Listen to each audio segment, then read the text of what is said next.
Hey everybody, welcome, welcome, welcome. I come to this root in the class decline, and I am on tonight with Paul Nelson II, who is a practicing witch and is also an openly gay pagan. This should be very interesting tonight.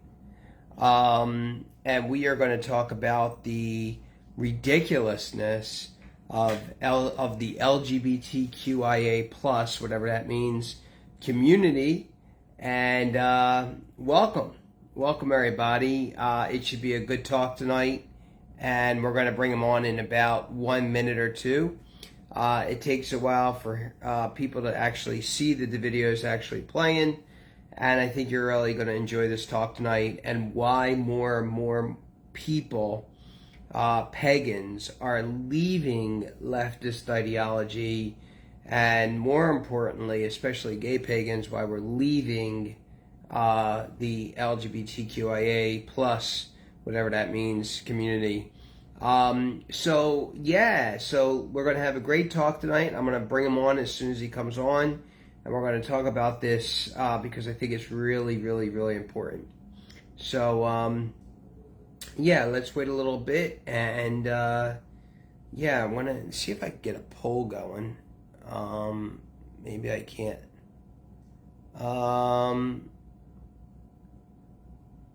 Let's see.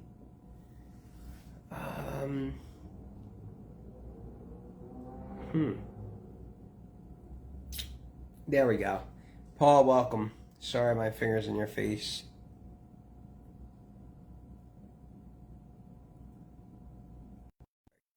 All right, Paul, it says adding, so we're going to add you, and it worked. Fourth time is always a charm. Hey! Good evening. Good evening. How you doing? I'm doing all right. Just We had hoping the a rain that's little coming in dip. is going We had a difficult time getting you on, but I think we finally got it. Let me just lower my camera so I could see a little better. There we go. All right, so we are here with Paul Nelson II, who is an openly gay pagan and practicing witch, incredibly knowledgeable on a lot of issues, especially on the occult. And tonight we're going to talk a little bit about what it's like to be a gay pagan, as both of us are openly gay pagans, and why we reject this leftist sort of LGBTQIA plus plus, and the letters just keep on going and going and going and going, dividing and dividing and dividing more. So Paul's going to do a lot of talking tonight, and I think that that's really what Divergent Druidism is about. And it's really about this idea of why we refuse to even argue with the opposition, because they're so ridiculous that it doesn't even make sense to waste time trying to build bridges with these people, or trying to see, oh, how can I maybe convince. You can't convince these people because they're trained people on trying to infiltrate communities, and that's their goal. And so when you're trying to argue with a CIA agent who is actually just infiltrating your group, no, you're not that. You're just trying to divide and divide and divide. So Paul, welcome tonight, and thanks for coming on live with the Druid Circle. We appreciate you having the time to do this with us. And talk a little bit about first, maybe, tell me a little bit about Paul. Well, I'm a gay pagan of his own kind of pantheon. Like, I believe in the other gods, but I also believe in the Lord Yeshua himself. And I do believe he will be coming down very soon, because everything in this world's going topsy-turvy right now. We are living in the time of prophecy. No matter who you talk to, whose prophecy, we're living it right now. Whether or not you go by Christian or Hopi prophecy, we're all living in the time of prophecy, no matter who you talk to. And right now, we're going through the most destabilizing of our society since I could ever remember. And Absolutely. I come from a Yeah. So background where I've had my own supernatural experiences as well as been actually heavily within the liberal circles. And I could I can see how they operate. For them, their feelings are facts. Their feelings are facts. They don't want they don't want to accept anything that doesn't agree to how they feel. They can't look at anything objectively. It's like you said, it's like a CIA plot. Now, it's this infiltration of thought that's occurring, and you cannot escape it. It's like the cultural Marxism has taken over the left. especially in paganism. One of the things I like to try to tell people and to give people a little perspective, how did this alphabet, kind of come to be? Because I remember, as an openly gay pagan, I remember that it started out with just basically the gay civil rights movement, which was really for equal rights. And I remember even seeing pictures and even remember being there. We used to really dress up nicely and, kind of demonstrate a point and actually have a point, which it seems much different than today that the gay community became this umbrella term for everything and anything, and more of a fetish based community rather than a sexual orientation based community. And What humanism has taken over. yeah, what has happened from the, if you could give us a kind of a summary from like back then from the gay community now to this LGBTQIA, MMAMP, whatever you want to call it. What Nowadays, I call it happened? the LGBTQIA MAP New Game Plus movement. Wow. Go ahead, talk about it. So, in the beginning, yes, it was all for rights, all for equal representation under the law, which is what was being fought for. So you didn't feel like you were an outcast in the very society that you were born into just because you had this really non-destructive inclination to like things of your own gender and to perhaps dress up every once in a while and maybe perform. But nowadays, it's become less for rights and more about conversion of everybody else to that cult. It's become a cult mindset, pretty much. And you can't now back in the day, like even if you're like sitting in the room with conservative and liberal gays, you could maybe have a conversation and maybe respectfully disagree. Nowadays, things have gotten so hyperpolarized that you can't agree or disagree on anything because say if you're conservative you're always going to be talked shit about by your liberal gay friend, because I've heard this myself from other liberal gays that I've been around talking crap about their conservative friends. And it's disheartening because we can't have a dialogue in the community anymore. Like back in the day, we could have probably had a dialogue, but nowadays, like I said, this cultural Marxism has set in. And honestly, like I thought back when Obama legalized gay marriage in the entire country here, that we would have been okay, that we were okay, and that we just, keep holding that line. But no, the line has gone from here all the way out, because now they're trying to rebrand pedophiles as MAPs or minor attracted persons, and they're trying to push the rainbow on everything, even the little children who are very impressionable, still going through their identity phases. And it's just so sad to see what these kids are going through, all the confusion, because they want to groom them earlier and earlier. It reminds me of Desmond Diamond, or Desmond is Amazing. This one young, I think he's a teenage drag queen now because he's been doing it for a few years. His parents thought it would be okay to, just push him completely into that drag world when he started to experiment with dressing up when he was a little boy.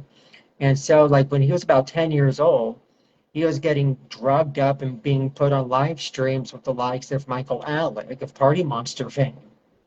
And in this video that you saw, he was sitting between Michael and his friend, and there's this painting right behind him, and it clearly had in the bottom right hand corner the word rohypnol. So they were pretty much telling everybody who had eyes to see that they were date raping this little boy and exposing him to the adult world of drag. And now this little boy is dancing like he should be at a strip club. And he's just a little boy still. But he's been completely sexualized by the movement. And this is happening with children all over the place, especially with kids who are being pushed into being trans. Because that's just sexualizing them right from the get-go. We're going to talk about that in just a second, but you had mentioned the word cult earlier, and this is fairly important. You know, a lot of these Druid organizations, I don't know how it is in the Wiccan community or the witch community. It's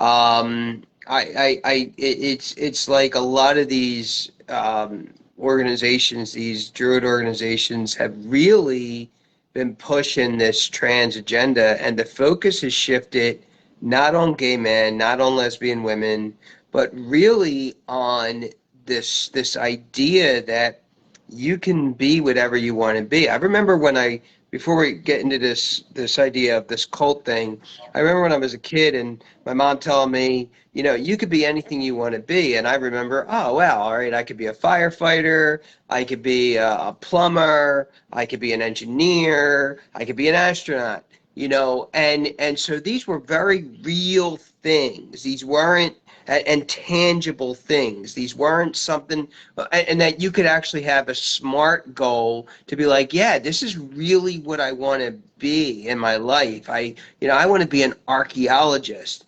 These are things that are very real, very tangible. But today, I think what they're pushing is an idea that doesn't exist. So then it actually throws the child off more to say, you know, I want to be a woman when the child is actually a boy. And then they start this idea of transforming this child into something that the child later realizes and regrets. The idea of a cult, though, is interesting that you brought up, because when we talk about this cultish idea, we think of a leader. So if we want to talk about some of, you know, even our opposition, you could look at these Druid groups and say, yeah, there's a leader that's controlling this sort of leftist ideology and putting that into their groups. But if you talk about the LGBTQIA quote unquote pagan community, there is no leader that we could kind of point our finger at. Could we point our finger at a group of people or individual people and say, yeah, maybe Soros is part of this, or, you know, whatever the case is. But really, it's still a cult, though, like you said. So can you kind of go into that a little bit more and expand on maybe what I said a little bit? Or Well, like when it comes to, say, the cult mindset, now it's kind of dubious to figure out who the leaders are, because yes, it's multiple leaders. It's an entire group. That's why I say when it comes to the realms of general socioeconomic and politics and all that other stuff, we refer to the dark group that's in control as the cabal. And actually, it's a part of them that is operating in the gay community now that's further radicalizing the gay community. And you're not allowed to have a divergent opinion about what they want to push onto people, or else you are denied respect. You are denied maybe jobs if you're going to like a very liberal minded job, or you could be denied, say, entry into, say, like a bar or a club, like the story you shared with me. Also, like, say, even if you're with somebody romantically, they can deny it just because they disagree with your different take on things. They will deny you the ability to fully enjoy life with them. it's funny that you said the story that I shared with you. I don't think I shared that with anybody yet. I wanted to say that, you know, it's funny because it's easier to be a druid today or to be a witch today than it is to be, say, gay or lesbian, because we're actually ostracized by our own. And so it's like, let's pack up. We did everything we could with the gays. We did everything we could with the lesbians. Now let's start doing this whole trans thing. The story I think Paul's talking about is a story that I shared with him, in which I went to a gay bar, and I had a MAGA, a gays. I think it was either. I don't share politics on the page, but I will just say that it was a red hat, and it said for gays, and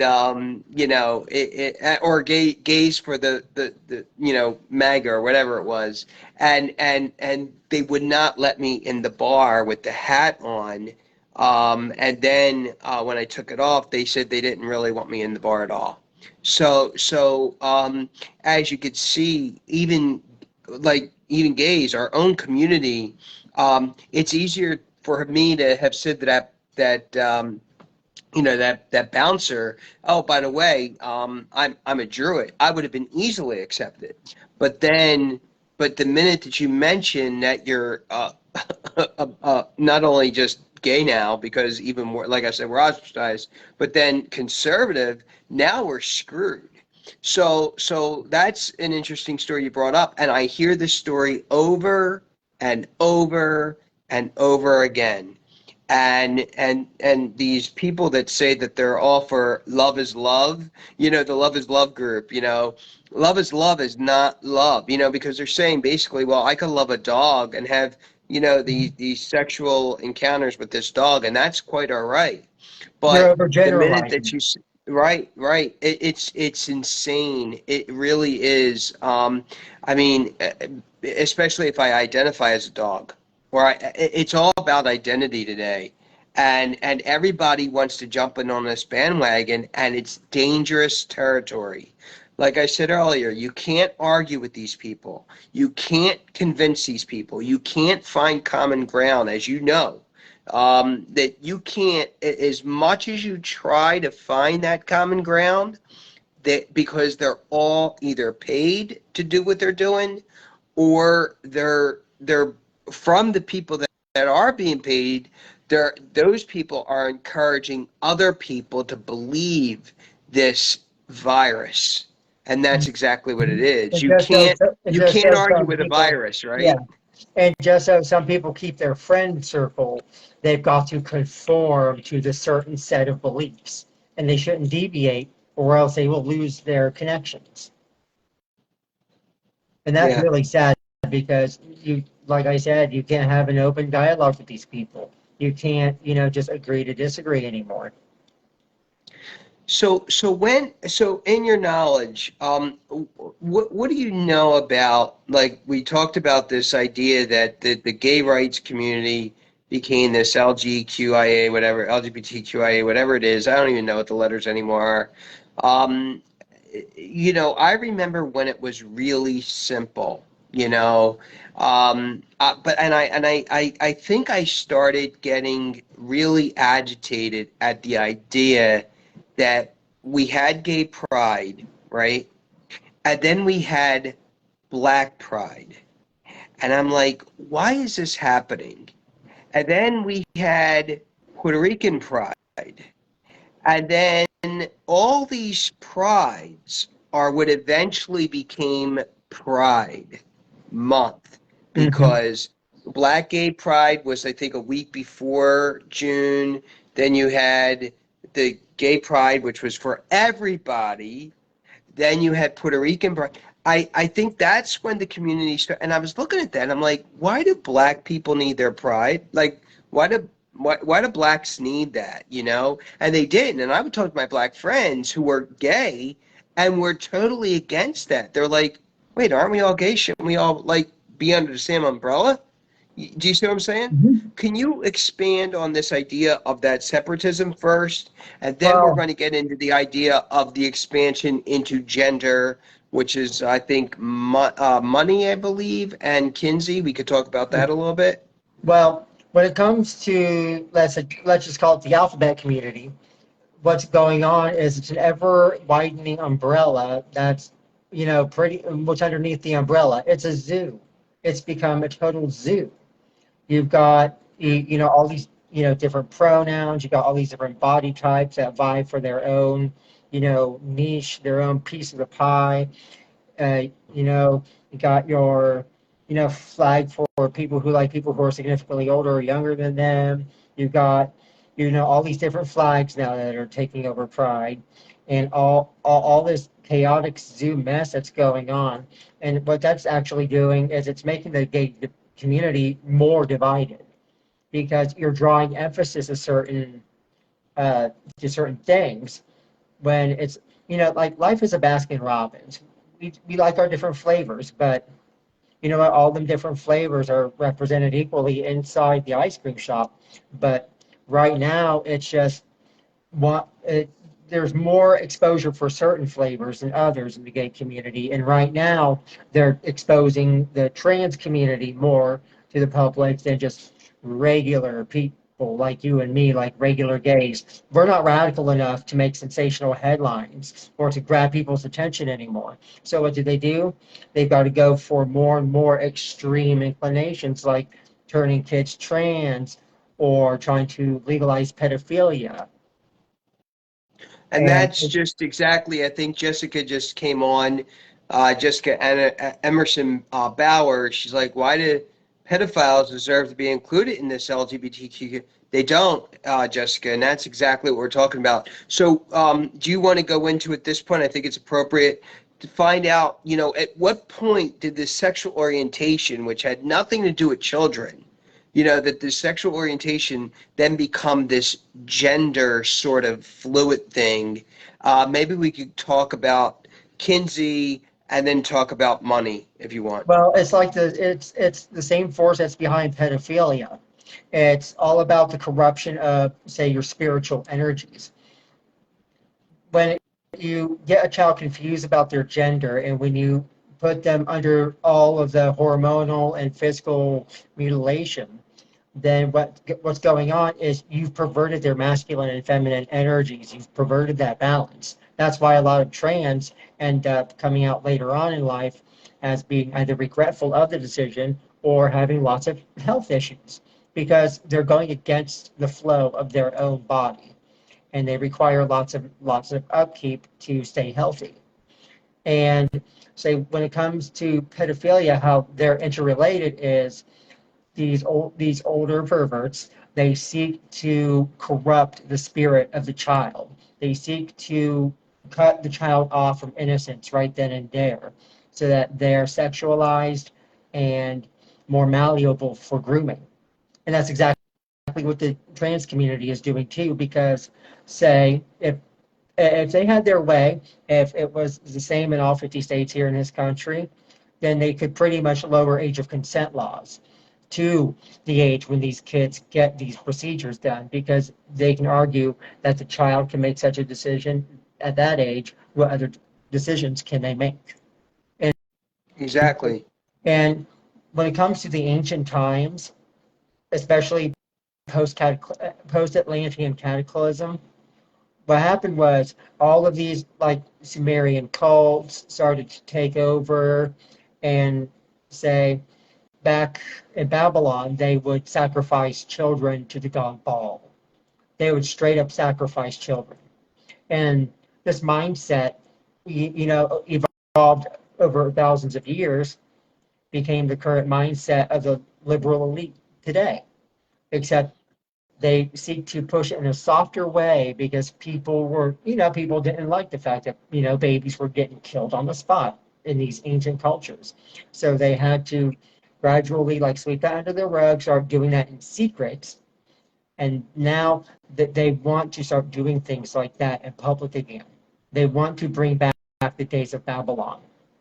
Just like what it says in the Bible. They want to bring back the ancient child sacrificing cults out from the shadows into the light. That's why I say you're seeing all these, Baphomet statues popping up everywhere.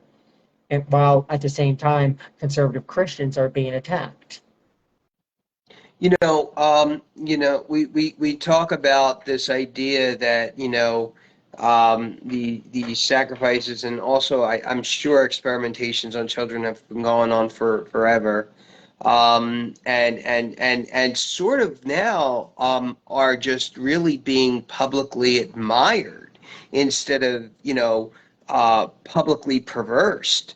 I think that when we talk about people like Kinsey, and I believe it's John Money, I'm almost sure, the leader of the trans rights movement, who was a doctor.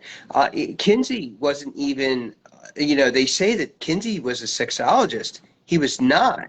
Kinsey was a zoologist.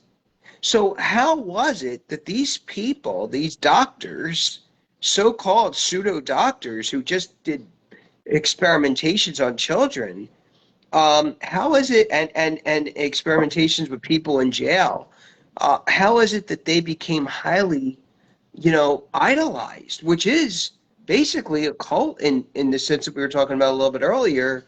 Were they implants? Were they somebody else? What's your take on that? For me, like going back to what I said about the cabal, like the cabal has been around for thousands of years in a myriad of different forms, and they even today they call themselves various and sundry different names. But it's primarily comprised of heads of businesses, uh, politicians, celebrities, all sorts of celebrities, and what they do is like it's like they support each other in the background, and it's all an economy of favors. Say, like, if they push this agenda or that agenda, they will rise in the social hierarchy because they're pushing more social programming. And nowadays, you can see that pretty clear. You can see which celebrities are pushing what and who's actually stepping back and trying to be the face of a good change. People like Mel Gibson or Kevin Sorbo, like they were immensely powerful celebrities when it comes to their influence and their fan base, and they're trying to use it as a force for good. Meanwhile, most of these other celebrities are out there pushing for, the trans or, post sex world, like, Celine Dion and her partnership with New, pushing all this, goth and death-based clothing on babies. And what it's really boiling down to is people don't know how to, regular people don't know how to turn off that alpha brainwave so that they can really critically analyze what they're being told. A lot of people are just, they're like lambs to the slaughter, and these wolves know it. And that's why they've been able to get so powerful, because people have become disconnected from their own history, disconnected from themselves to the point where they require somebody else to tell them what to think. And this cabal of people is more than willing to do that because they've been manipulating people for a long time, thousands of years. And now we're seeing it It's inter- it's come to its head. Yeah, I like I said, I don't, the Roman Empire was a key player in experimentation, with their cruel ways of, beating up people who were completely innocent, their inventions of different types of punishment and things of that nature for people who didn't deserve it. And I always say that the Roman Empire never actually left. I think we still, that it still exists. Like you said, you used the word businesses. Mhm. I used the word corporations today. But also people, I mean, like groups like the NEA is now basically, I see, as the Roman Empire.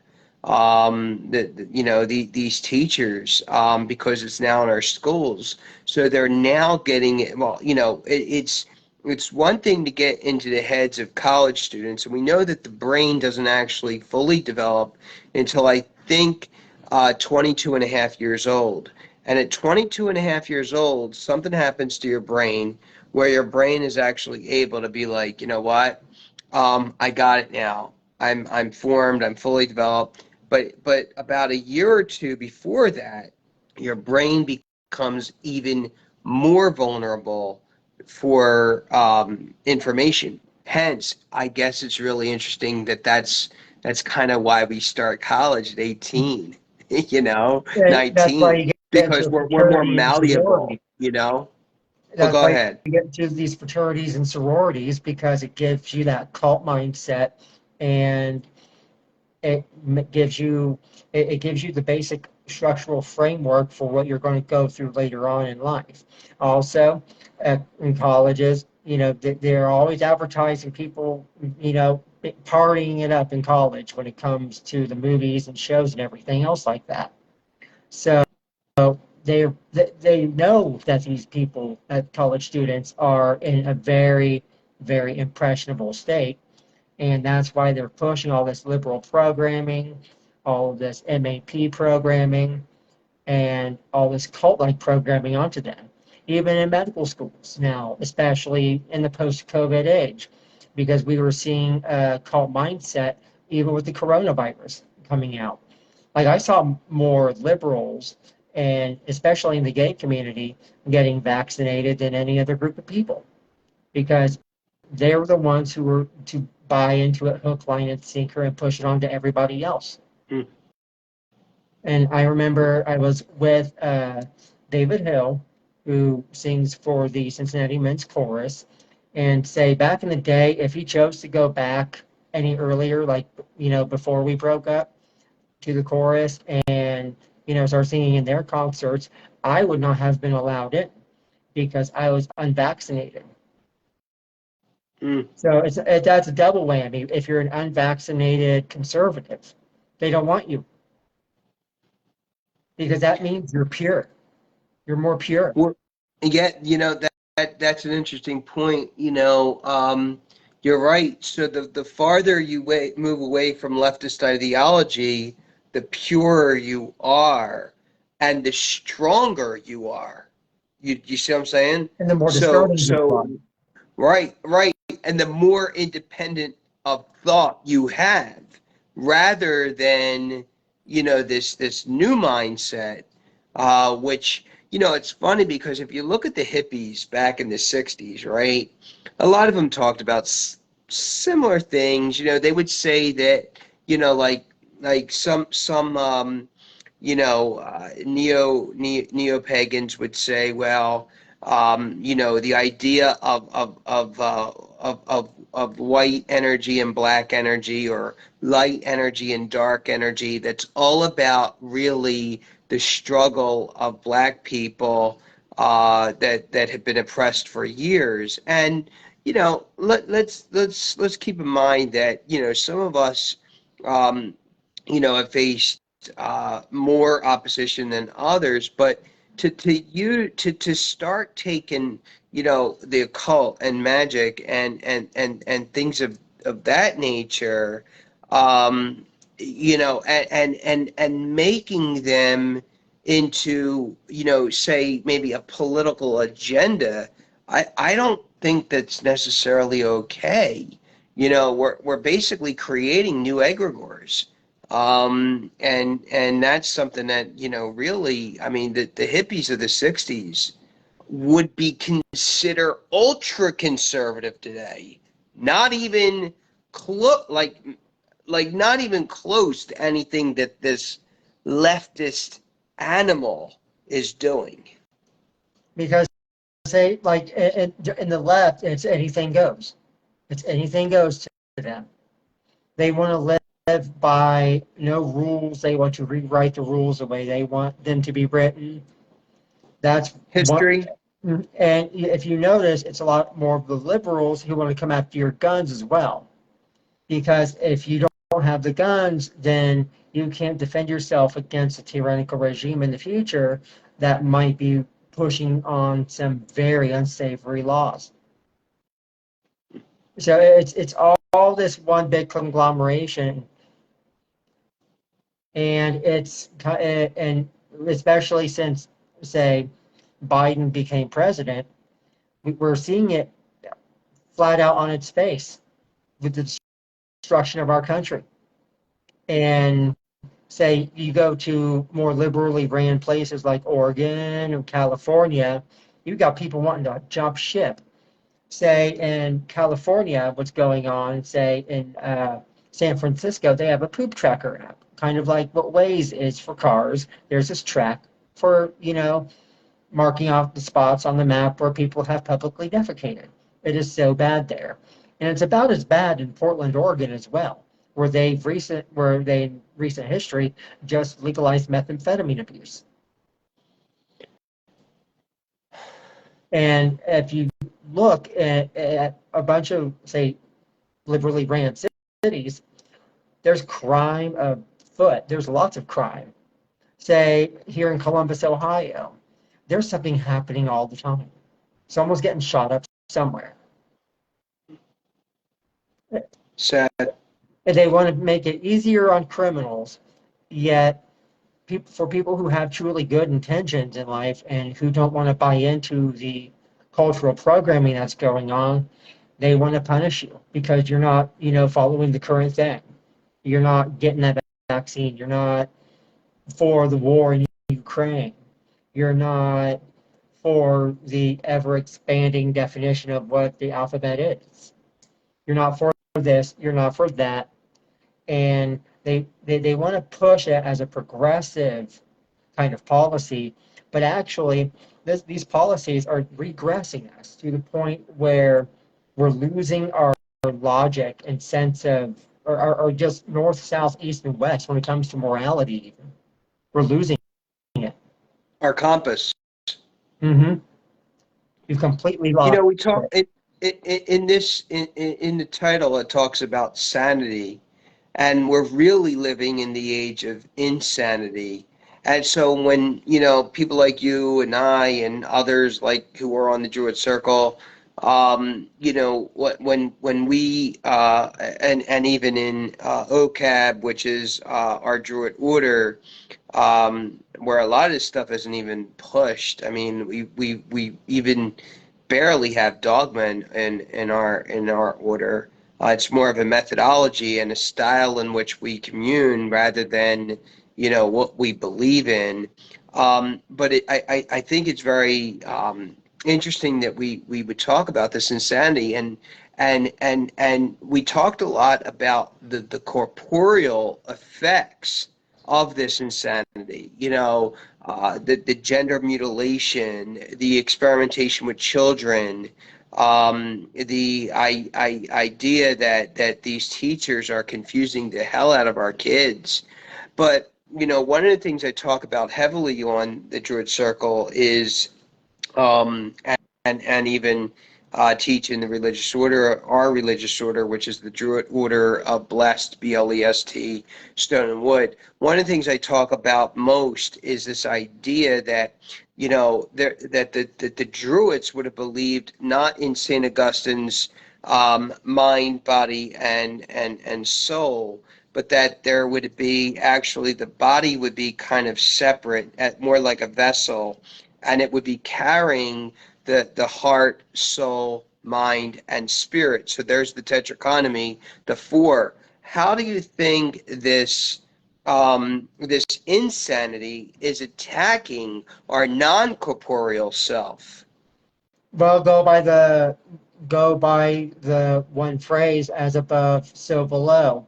If something is happening on one level of existence, it is affecting even the unseen portions of existence. Say, you do something to the human body, and I've heard of, say, people who reincarnate, they have a birthmark from where they were killed in their last life. Say, like, if they get like stabbed in the arm in their past life, goes to their chest or whatever, they get stabbed in the chest, they get blown in the head. Some people have an actual birthmark of that in another life later on. It's because it's trauma energy. And right now they're trying to traumatize the physical vessel so that they can uphack into our souls, so that they can program our souls with this trauma energy. so they can turn us and twist and pervert us to their own ends. That's exactly what's going on right now. They're trying to twist and pervert the human spirit. And they can do this via hacking through our own physical bodies, because we have to, our souls and minds, they have to have an intimate connection with our body in order to have anything happen at all.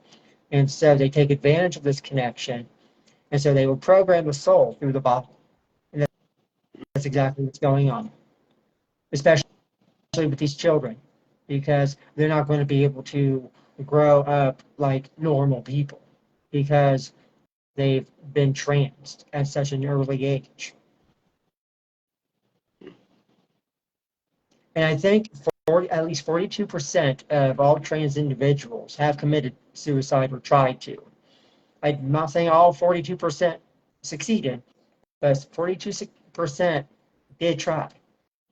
And that's why there are people like Ollie London, who's a D-trans. He's been trying to go back to his old masculine look for a while now. And he campaigns all the time, especially with Gays Against Groomers, who are really trying to protect kids right now. Even coming from a gay standpoint like you and me, they agree with us, these Gays Against Groomers. And it's a worldwide movement now, trying You were to... telling you were telling me even you saw a show, and you could talk about this a little bit more. Either it was a video or a show, or a group even, where you said that there was a homophobe and a gay man, and they both agreed. Can you tell me a little bit more about that? Oh yeah, I can't quite remember the show right now. It was later on in the Newsmax's schedule, but I'd never seen that show before. I watched some of the other shows like earlier on in the day, but not like later on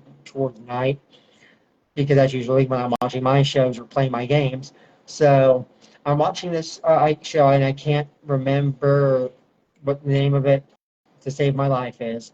But yeah, there's the host of the show, there's this woman with him, and then there was a homophobe and a gay man with them. And they did agree on some points, like not, pushing all of this gender ideology onto children. That's the biggest area where they agreed, was to not push the gender ideology, because because say coming from the psychological occult mindset of this, you're confusing the person on their gender and their identity, and so that also disrupts their metaphysics and the way their spirit moves the energies within them. And that goes back to like my whole perversion of the spirit argument. And that was a big thing that they were agreeing upon in that show. They agree that the kids need to be kept out of it. Two things. I believe we have a comment here. Jessica again. Maybe can you read that comment for us? The world seems upside down. Do you see it? Yeah, yeah. The world seems upside down all of a sudden. Right is wrong and wrong is right, and standing up against it labels you as a radical. That's pretty much why the title of this video is Sane is the New Rebellion, because they're trying to mainstream the insanity. Look at, say, going on Netflix. You'll see about what they're trying to push on kids. You see this one show called Big Mouth. Now, I thought watching South Park was edgy back when I was a child. I even conned my mom into buying the pay-per-view movie because she thought she was just buying me a cartoon. Well, Big Mouth got these people talking to satanic spirits and talking to their pussies under a hand mirror, and they've completely perverted what even puberty is supposed to be. I just want to literally vomit. It's really bad. Like I didn't even know that. And that's why we hardly watch new Netflix series, because or they'll call them originals when there's really nothing original and all perversion about it. I want to draw a couple more points because this is really important. Um, you know, I think that we need to we we need to identify the difference between transgender and drag queens, because this is another thing I want to talk about. I remember, maybe you remember, going to gay bars at night and then, seeing a drag queen show. Everybody, straight people, gay people would even come to the gay bar and watch a drag queen show. It was hysterical. It was absolutely great comedy, and they busted on everything, and it was like really watching just a stand-up comedian, but in drag, Yeah, and it and was in the but the proper funny, venue. but we were all adults in that room, right? We were all adults in that room. We were all 21 and over. So Oh, my point is that, you know, even drag queens are coming out against this idea of transitioning as children.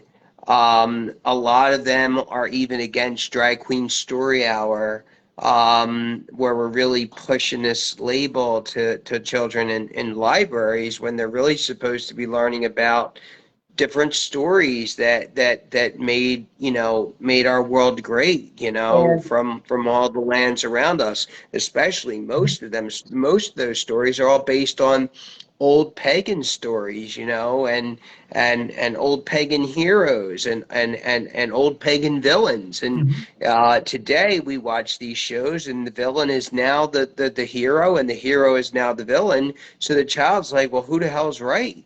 And if child can't determine their own bedtime, how the hell they're going to determine their own gender?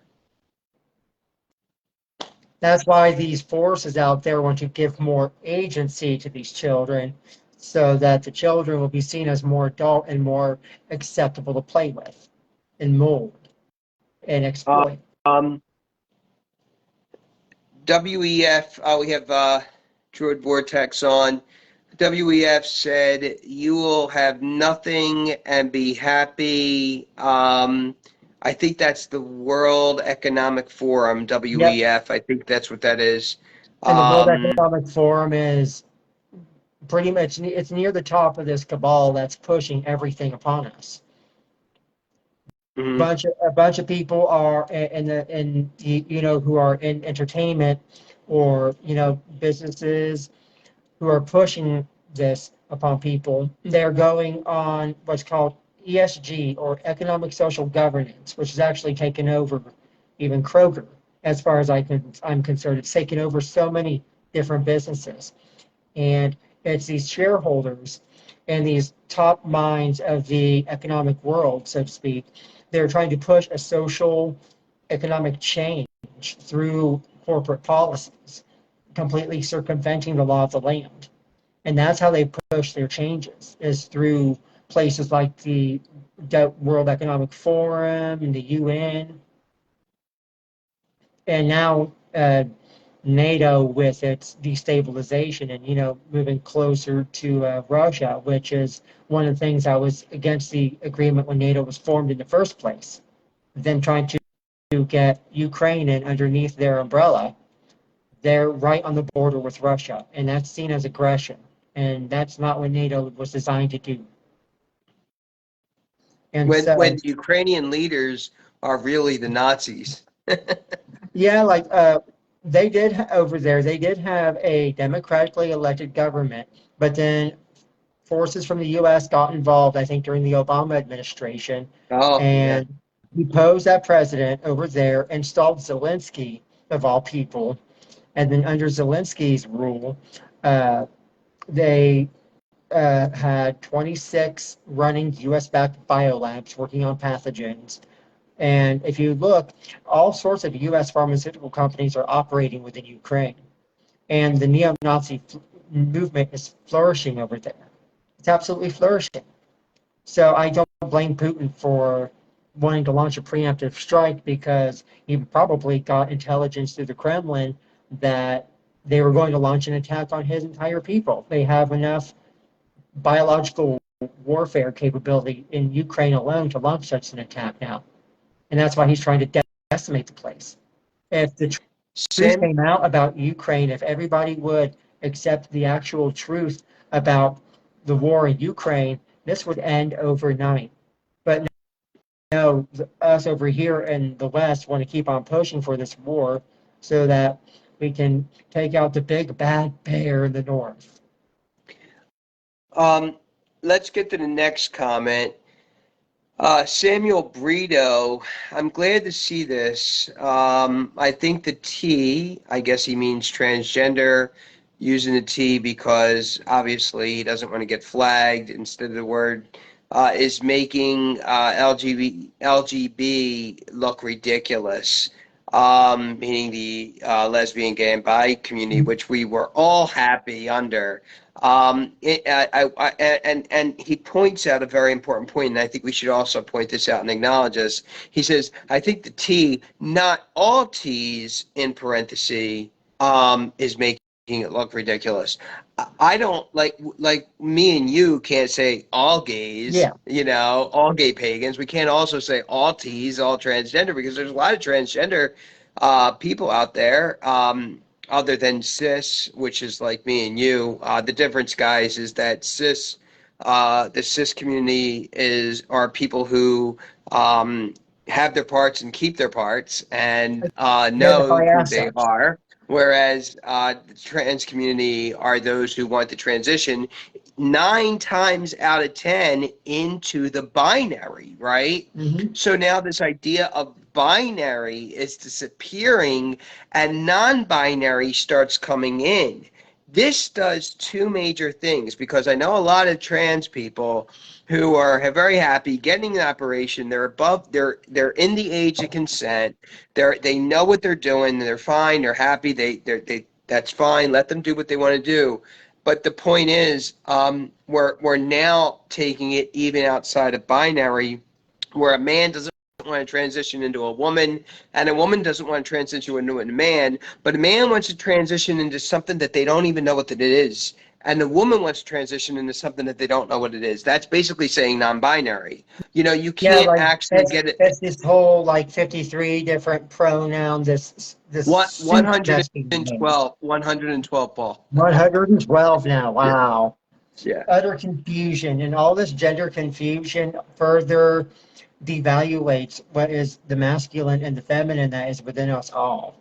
Because all of us are, that's one of the lessons the double helix is trying to teach us.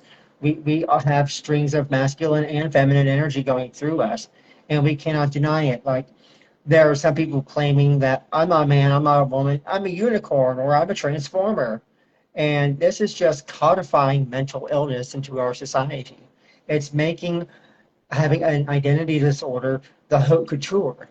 That's what it's doing. It's trying to make all sorts of dysfunction try to function. It truly is you're right. the world upside down. Yeah, yeah, and you're right. It's like, you know, I saw. What about I'm sure you've seen him. The alien. He or she or whatever it is, because if it's not a he and it's not a she, whether you're trans or not trans, then what are you then? You become an it.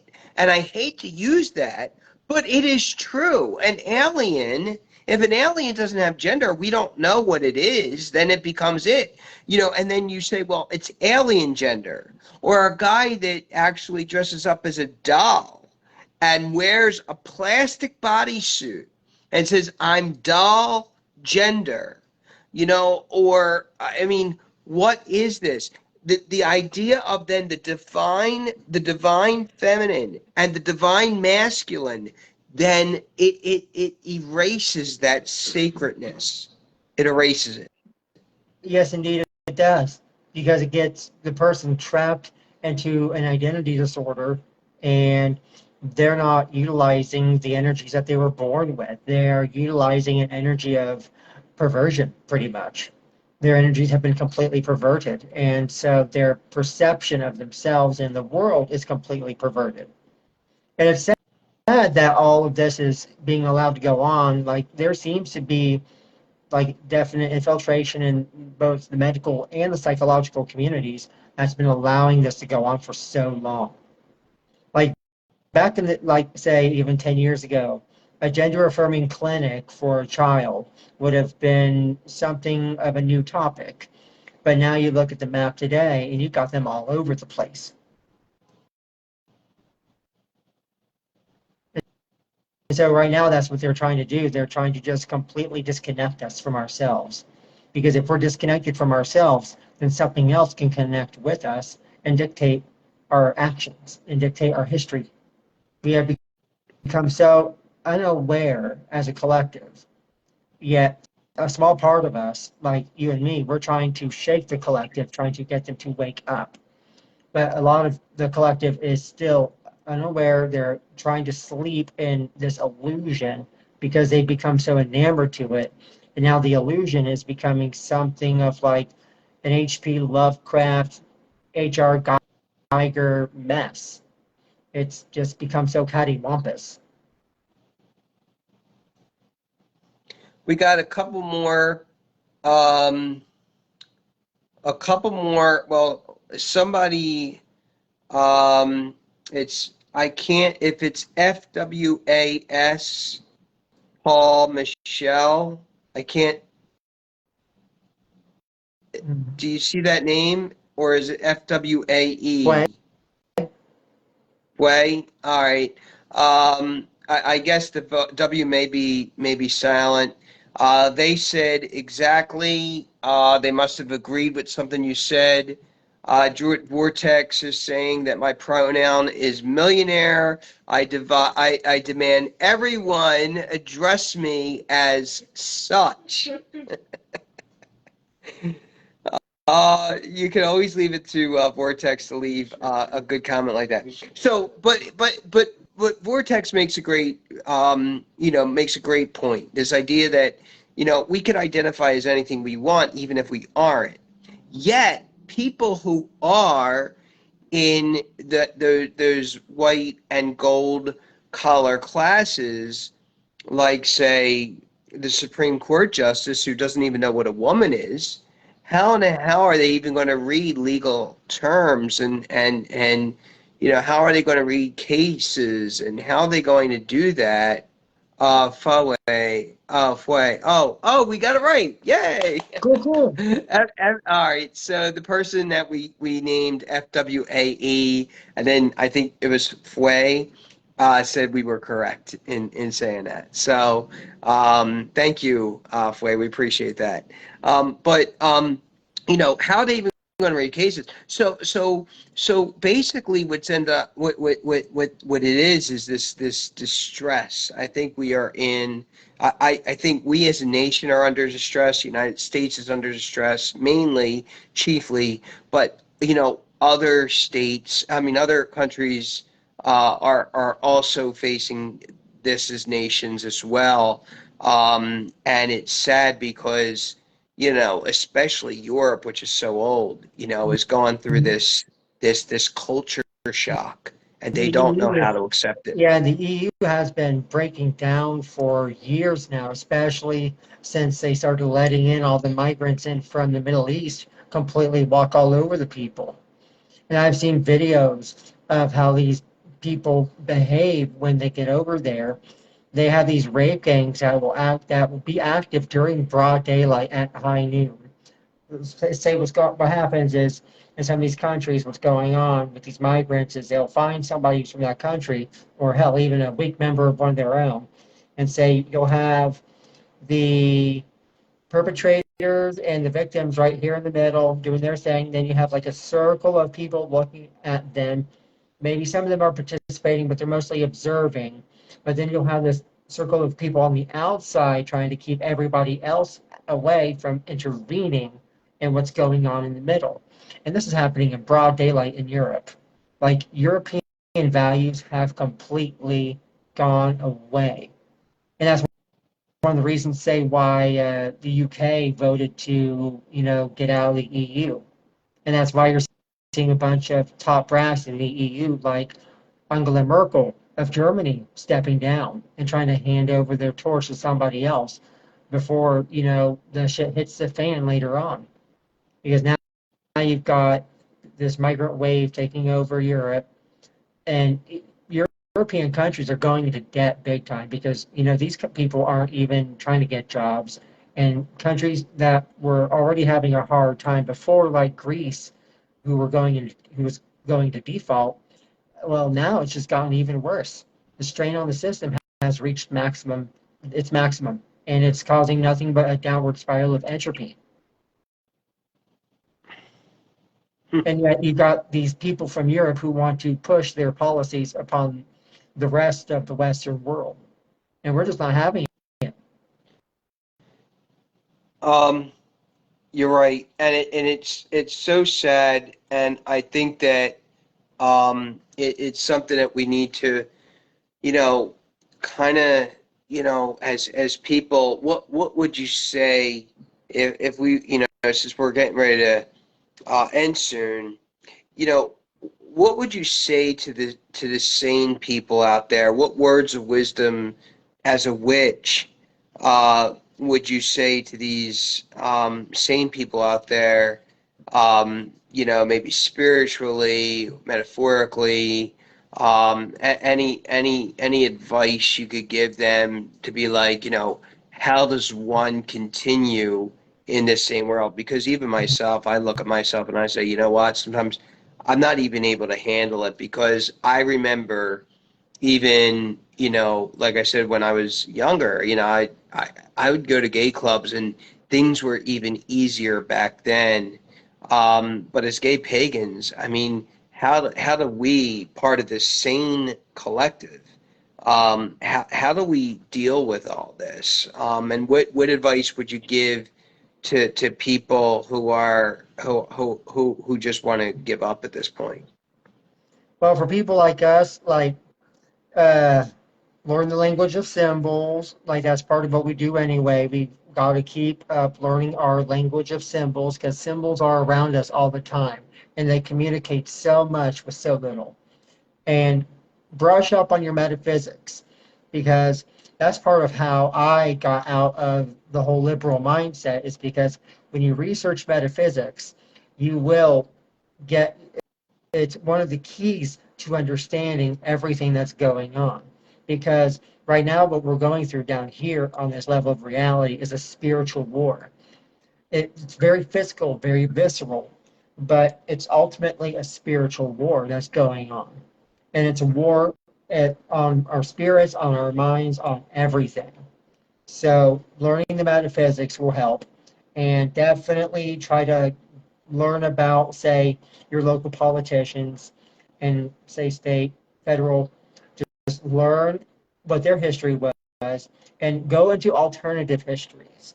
Because, say, if the, the mainstream history that they teach us in schools is false, it is a complete lie. There's so much that they leave out. And there's so much that if we were able to learn about it, we would be able to see what this war truly is. We would be able to see where we're going from here. And like I said, we are very disconnected from ourselves. We don't know our past. Our past, our knowledge of ancient cultures, it completely eludes 90% of people. So what's that leave us? It leaves us with this cabal of people who are controlling the past, who are teaching us what they want us to know or think of the past. And you know what they say? He who controls the past controls the future. And that's exactly what they're doing. They're trying to control the very future itself by manipulating the past and everything. That's why I'm actually, even though public schools would be great, for, just learning generally how people are, homeschooling is the best thing you could do. Unlearn a lot of what you've learned in school and relearn from the ground up, because that's how I did it, and that's how I was able to switch my perspective. Yes, some people might call it conspiracy theory, but how many of those have actually come true in the past few years? I would say almost all of them. Pretty much. At We're least, playing in at least, conspiracy theory at bingo least right now. 85% of them have come to fruition. Mhm. What what I guess we have one. Let's get to that last comment. There's one comment by Jessica. Could you read that for us, Paul? Let's see here. It's the last comment on the stream. Oh, I'm trying to get to scroll, but it seems that my screen has frozen. Like All right, so that part, I let me see if can't scroll on I it. got it. All right, it says keep your shields up, strengthen your resolve, never give in to something, keep your spirits high. So That's very I good guess when we advice. talked about a piece of advice, she also gave Jessica also gave that advice. Thank you so much, Jessica, for being on. I want to give one last question to you, and I guess it's a personal question. What brought you to becoming a witch? What happened in your life? Well, there have been various and sundry strange things that happened when I was a child, and also I was actually born into a witch line on my mom's side. And going by her family history, I'm guessing her bloodline is really cursed. But yeah, she raised me, both with tarot cards and sending me to Sunday school. She never could really quite figure out the balance. But like I've seen entities in this life. I have, communicated with such in the dream world. And say my little sister herself, she is home to demonic energy herself.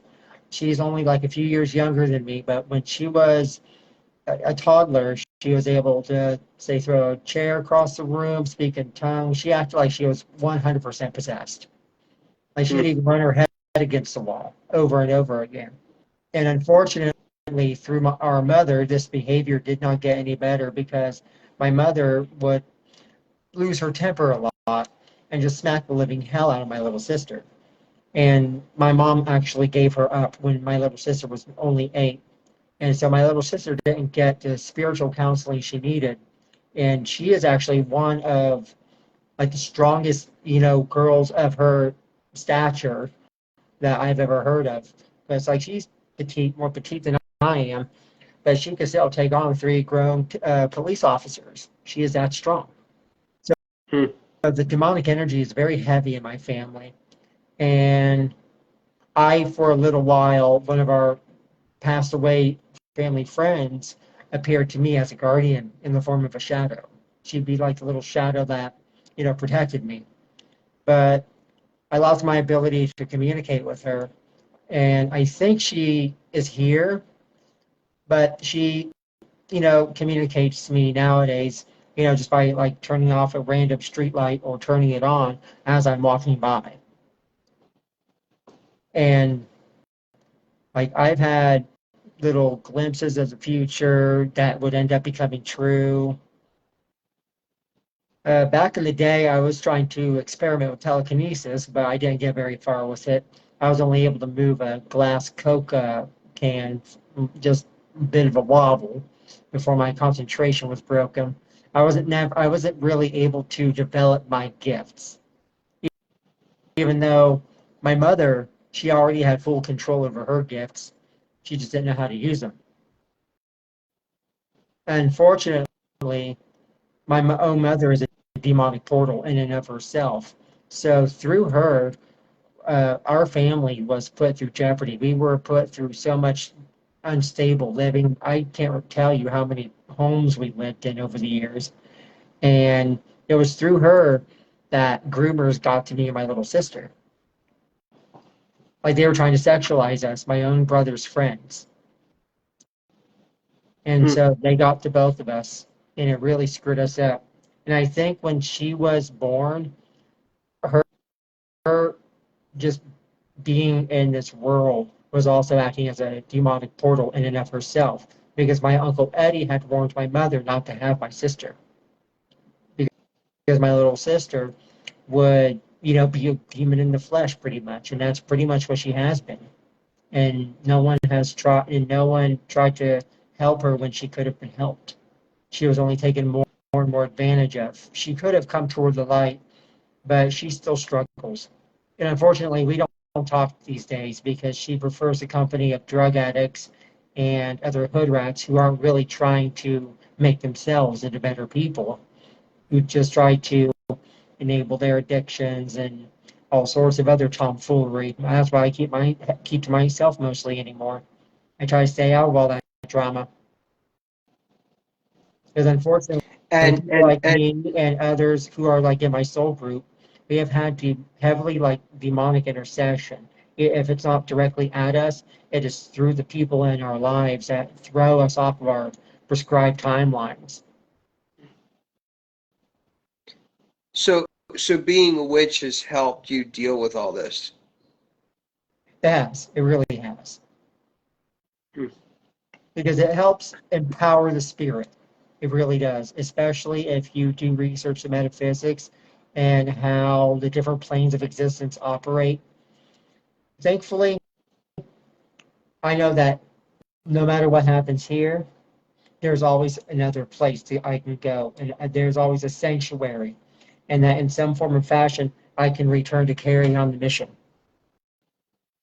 What would you say to say Christians and those in the Abrahamic faiths? What would you say to those who think that pagans are all quote unquote devil worshippers? Well, I think that's very funny because if you look in the very texts of these religions, you see that their god is a devil. He commits these horrible acts of wrath and retribution. And say, well, one of the big examples is say the test of Abraham and his son Isaac. I thought that was completely absurd. No loving God would ever test their subject by making them even attempt to kill their own child. Now that is a demonic entity that's toying with you. And remember, and a lot of the Abrahamic faiths, there's this talk of the fall, these fallen angels. Who's to say a fallen angel isn't trying to masquerade as God talking to you, trying to get you to do stupid shit? And look at all these televangelists out there trying to make money off of the faith. They have their mansions, but they're not sharing their wealth with their parishioners. They're not, devoting 90% of what they get through their televangelism to acts for the poor. Like, it's complete hypocrisy. That's why when it comes It's to the hypocrisy. Abrahamic religions, the only person I believe is of true divine worth would be the Lord Yeshua, because he was an embodiment of the prime creator on high. The I talked to a ineffable. lot. I talked to a lot of pagans, and they and there is a good number of these pagans who do believe in what you believe in. So you are supported by a lot of people. I have a different take on things, but again, it's not really about me tonight. It's about you and your experience and what you believe. And I think that's kind of what Divergent Druidism does. Divergent Druidism is a show that we started. We only actually did one episode of it, and it was excellent. And I did it with my friend JJ. And we're going to start putting some of these up now. Maybe Monday nights we might be doing some of this stuff because I think it's important to show different points of view, whether or not we agree or disagree or agree to disagree. I think it's important to hear different stories and I think tonight's talk, Paul, was very eye-opening for a lot of people here on the Druid Circle, and really to know that there are other people out there who are like them that think similarly to them. And I was very proud to have you on as a guest tonight and talk and just have a conversation because that's exactly what these are about. They're more conversations to kind of get people to think a little bit more outside the box. And you did that very well tonight. Thank you very much for joining us, Paul. You're very welcome, and don't forget, you're not the only one that's outside the box, and you're not as alone as you think. Excellent. Thank you for the wise words. Thank you, everybody, tonight for joining us. Paul, thank you very much, and we'll talk to you soon. Y'all have a good night now. All right. So everybody, that was Paul Nelson II, practicing witch and openly gay pagan. He talked a little bit about some of his points of view as far as what the LGBTQIA community is and the monster they basically have become. As one of our commenters mentioned, you know, it's not everybody in this community that thinks like them and acts like them, but it is a good number of them, and that's the scary part. Thank you all for joining us tonight, and I know a lot of you will be watching this later. I know a lot of you kind of gave up in the beginning when we tried this a few times and it wasn't working out, but I think I know on my end what I need to do and how I need to get people on. So I think that if you guys are interested in doing this on your own territory and getting people on to talk about certain issues, I think it might, you know, if you guys want to message us, we can tell you how to do that on Facebook anyway. On YouTube, it might be a little bit different, but anyway, that's it. We will upload this video to YouTube for you YouTubers out there, and try to get more people to see this video because it's all really about the shares. Thank you again for watching tonight. It was such an enjoyable night, such an informative night, knowing that there's other people like you out there, as Paul had said, and know that this really is a war of sanity. Tonight's talk was called "Sane is the New Rebellion," and that is the way to rebel just by being sane, like Paul brought out. You know, you know what brought him to this idea of becoming sane, becoming someone who thought differently, someone who thought independently. And that was, he said, you know, he read books on metaphysics. And if you think about this, most books on metaphysics are written by who? Older authors. If you read even the book on Scottish metaphysics, you will learn so much. And it's all traditional, it's all conservative. It's all sane, if you will. You know, we label ourselves as conservatives specifically to bring conservatives back into the fold, to bring them back into their roots, but also to let them know that there's other voices like them out there. We don't have a very huge, we're not some, you know, 400 million or 4 million, you know, audience kind of group. We only have 100,000, but it's not necessarily about the numbers. It's about the idea of getting people to see that there are other groups out there like them, and to give them inspiration to start their own groups, not necessarily join yours. And that's really what we want, so that people who say, you know what, listen, there are more conservative groups out here. That's really what this is about. It's not about them all saying, you know what, I'm going to join the Druid Order of Blessed Stone and Wood. No, it's not really about that. And I tell people especially, don't do that. Don't join us.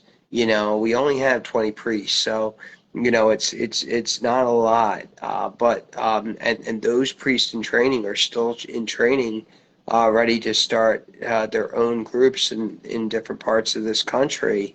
One in England. So I don't really, you know, particularly say, you know, yeah, come join my cult, because that's not really what it's about. It's about you starting your own group and getting your own people to that think like you and wanna join something like that. You know, as Paul said, he even has his own soul group, and that's really important, guys, to know. So know that you are not alone, and that this is really the new rebellion. Thank you for watching tonight. Thank you for tuning into Divergent Druidism, which is really all about walking to the beat of a different drum, that drum being your own. Have a good night, everybody. Whatever time it is, make it great. Gita Awen.